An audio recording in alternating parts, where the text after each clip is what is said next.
บ่ตายอ่ะ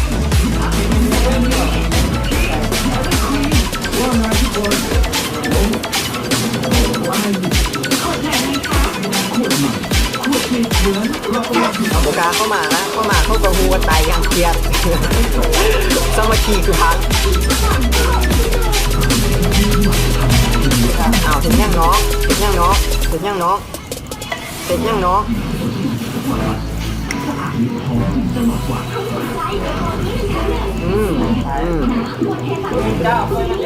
สปีดเลยใช่บตายไปแค่นี้นี่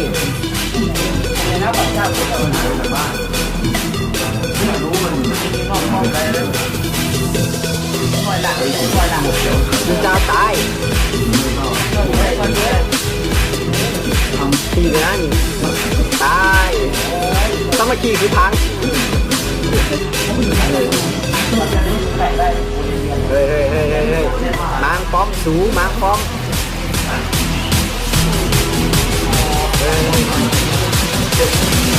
มันเฮ็ดยังไงน่ะสู้นี่นี่มันเฮ็ดยังไง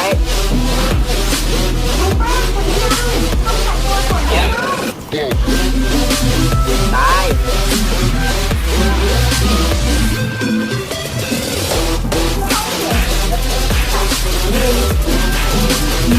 แข่งเลยโอ้โห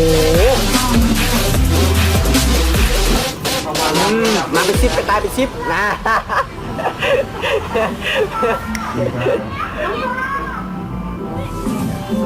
งอสัตว์เมื่อกี้โคตรนะงามเลยพอดีกูอัดคลิปไว้อีกพี่ผ่าทำไมไม่รอวางก่อนนะคะ ถ้าจะ MVP งอหอแบบตัวหิวจะ MVP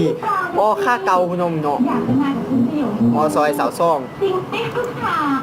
สาวซ่องคุณน่ะคุณอา